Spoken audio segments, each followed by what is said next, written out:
अब नादरीन, इमरान खान साहब जेल के अंदर बंद है, कैद तन्हाई में, और मुलाकातें बंद की हुई है बिल्कुल ही।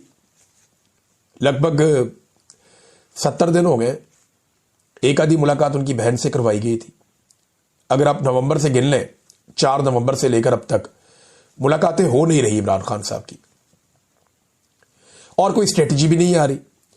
इमरान खान ना पाकिस्तान तहरीके इंसाफ का 99% ही है, आप ये समझ लें, क्योंकि हिकमत अमली इमरान खान साहब ही बनाते हैं, वही बैठते हैं, वही तहरीक पैदा करते हैं। वो इस उम्र में भी इमरान खान साहब जो है वो सबको इकट्ठा करके रखते हैं। मुझे अच्छी तरह याद है कि इमरान खान साहब एक एक दिन में 2-2 मीटिंग्स करते थे बयानिए के हवाले से।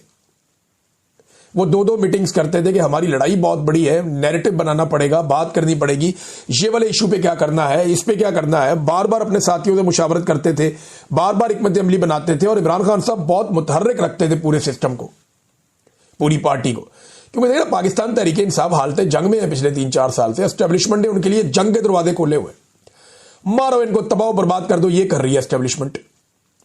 तो मिलिट्री एस्टेब्लिशमेंट तो जंग के अंदर उतरी हुई है, बयानिए की एक जंग में।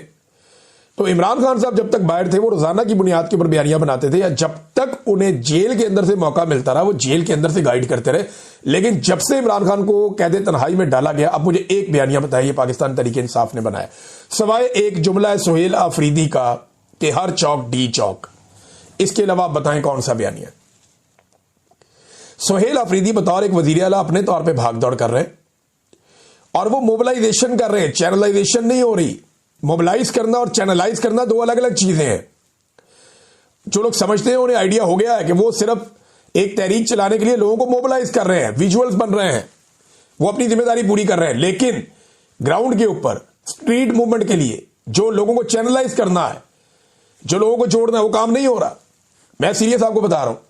इमरान खान साहब ने इख्तियारात दिए सलमान अकरम राजा साहब को, वो पॉलिटिकल कमेटी की तरह कौन से फैसले, जहां रोजाना की बुनियाद पे बयानिया आता था, वहां पे आपको कई हफ्ते आपको बयानिया ही कोई नहीं आता।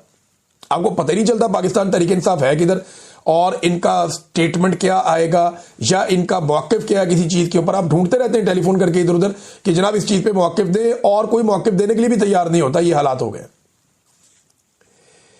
अब बयानिए की इस लड़ाई के अंदर इमरान खान साहब कैद तन्हाई में, वो तो अब लड़ नहीं सकते, उनको तो बिल्कुल ओझल कर दिए। तो जिन लोगों को इमरान खान साहब ने लड़ने की ड्यूटी दी है वो किधर है। बार बार इमरान खान साहब ने कहा कि इस्लामाबाद हाई कोर्ट जाएं, इस्लामाबाद हाई कोर्ट जाएं, बार बार उन्होंने कहा। लेकिन पाकिस्तान तहरीके इंसाफ के लोग जाते ही नहीं।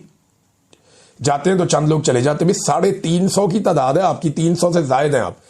MNAs, MPAs, सेनेटर्स 350 है। ये सिर्फ वो है जो अरकान असेंबली है। ये 300 से ज्यादा लोग चले जाएं अगर रेड जोन में हाई कोर्ट की बिल्डिंग के अंदर, और जजों से अपने वकला के साथ खड़े होकर इंसाफ मांगे, और वकला तंजीमें जो इमरान खान के साथ हैं वो भी वहां पे उनके साथ जुड़ जाएं, तो शाम के वक्त घसीट की पुलिस बाहर निकालेगी ना, तो रेड जोन है भाई, सारी एम्बेसी है वहां पे। पूरी दुनिया के अंदर रोला जाएगा, पूरी दुनिया के अंदर शोर मचेगा। इस्लामाबाद हाई कोर्ट में सैकड़ों मीडिया वाले पहुंच जाएंगे, बैनुल-अक़वामी मीडिया पहुंचेगा, देखो ये क्या हो रहा है पाकिस्तान में। अगले दिन सुबह फिर ना दो के फिर आ जाए आप वहां पे। क्या होगा, गिरफ्तार कर देंगे ज्यादा। बेशुमार लोग गिरफ्तार हुए। वो लोग भी गिरफ्तार हुए जिन्होंने वोट नहीं लिए, जो असेंबलियों में नहीं पहुंचे, जिन्हें मुराद नहीं मिली, वो भी गिरफ्तार हुए, और उन्हें मिलनी भी नहीं है। जिन लोगों को इस लड़ाई में कुछ नहीं मिलना, वो गिरफ्तारियां दे रहे हैं, कुर्बानियां दे रहे हैं, और जो इस लड़ाई के बेनिफिशियरी है, लीडर बने फिरते हैं, वो कुर्बानी देने से भाग रहे हैं। एक बड़े रहनुमा ने यह कहा, जनाब मैं गिरफ्तार हो गया तो मेरा बहुत बड़ा माली नुकसान हो जाएगा। कई वकील इसलिए जजेस को जाकर चैलेंज नहीं करते, अदालतों के अंदर सख्त रवैया नहीं अपनाते, उन्हें पता है उनके अपने प्राइवेट केसेस है करोड़ों रुपए के। वो कहते जी हमारा नुकसान हो जाएगा अगर हमने अदलिया से बिगाड़ दी तो इमरान खान साहब के लिए किसी किस्म की कोई हिकमत अमली नहीं है, ये बिल्कुल क्लियर है। आसिम मुनीर साहब इमरान खान साहब को नहीं छोड़ेंगे। लिखे आप कोरे कागज के ऊपर, जब तक आसिम मुनीर के पास ताकत रहेगी, जब तक इख्तियार, जब तक आप जकड़ नहीं लेंगे ना इस निजाम को, जब तक के पाकिस्तान तहरीके इंसाफ मुजामत का फैसला नहीं करेगी, जब तक के अवामी मुजामत का सामना इस निजाम को नहीं करना पड़ेगा, जब तक ये नहीं पकड़े जाएंगे, तब तक ये इमरान खान को नहीं छोड़ेंगे। सवाल ही पैदा नहीं होता। और उनके लिए इससे ज्यादा कंफर्टेबल पोजीशन क्या होगी कि पाकिस्तान तहरीके इंसाफ 2-2 हफ्ते बयानियां ही नहीं देती। सकून.com तो ये जनाब ऐसा लगता है कि सारे सुकून से बैठ गए हैं। मैं कोई फतवा जारी नहीं कर रहा, मैं इसके हक में भी नहीं हूं कि इसको ये कहूं, इसको ये कहूं, इसको ये कहूं, तूने ये क्यों नहीं किया। मुझे बुरा लगता है लोग एक दूसरे की तस्वीरें बिगाड़ते हैं, उनके बारे में मीम्स बनाते हैं, तुम कंप्रोमाइज्ड हो, तुम फौज के साथ मिल गए, लोग ये करते हैं। मैं ये नहीं कह रहा, मैं ये कह रहा हूं कि जो आप कर सकते हैं, मुझे पता है पाकिस्तान के अंदर रह के काम करना बहुत मुश्किल है, लेकिन जितना काम किया जा सकता है उतना भी नहीं हो रहा। पॉलिटिकल पार्टी के बाद इतना इख्तियार तो होता है कि वो आपस में मिलकर बैठे। आपके साथ एस्टेब्लिशमेंट ने एक जंग छेड़ी हुई है, आपका वॉर रूम की तरह, जहां बैठ के आप स्ट्रेटेजी बनाते हैं। आखिरी स्ट्रेटेजी आपने कब बनाई थी?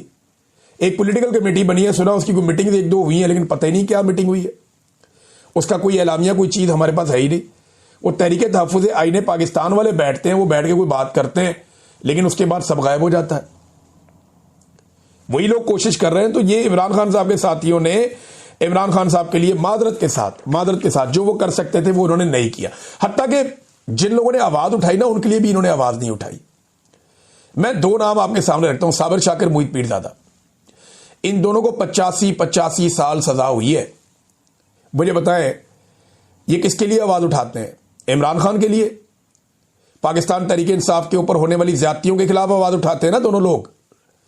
इन्होंने अपने घर छोड़ दिए, खानदान छोड़ दिए, अपने नुकसान बर्दाश्त कर लिए, पाकिस्तान से बाहर पड़े हुए, जान को खतरा, कोई पता नहीं कब कोई आगे कहां से कोई हरकत कर जाए। इसके बावजूद ये दोनों आवाज उठाते हैं। किस लिए? इन्हें क्या मिलना है? कुछ भी नहीं।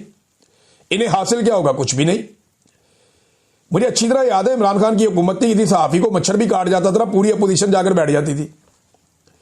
कोई छोटा मोटा इंसिडेंट हो जाता था जो कि गलत है, लेकिन सारी अपोजिशन जाकर बैठती थी। अपोजिशन का काम ही ये होता है, उन्होंने इंसाफ थोड़ी देना है, उन्होंने तो रोला डालना है। 85 साल सजा होगी मोहित पीरजादा को और साबिर शाकिर को। और सजा क्यों हुई? क्योंकि ये इमरान खान साहब का बयानिया सुना रहे थे, ये इमरान खान साहब का मौकिफ सुना रहे थे। इन्हें सजा इसलिए हुई है, वरना इनके पीछे पीछे भाग रही है सारी एस्टेब्लिशमेंट कि जनाब बैठो, बात करते हैं, जान छोड़ो, दफा करो, तानुए तो कुछ नहीं मिलना। ये वो कहते हैं, सबको कहते हैं। लेकिन आप मुझे ये बताएं, बिल्कुल अपने दिल पे हाथ रख के, पाकिस्तान तहरीक इंसाफ ने कितनी दफा इनके लिए आवाज उठाई है? सुहेल अफरीदी ने एक दो दफा बात की है, कोई गोल बोल किस्म की ये बात कर जाते हैं। क्या किसी ने खुलकर इन दो सहाफियों के लिए, जो प्रेस क्लब के मेंबर्स भी हैं,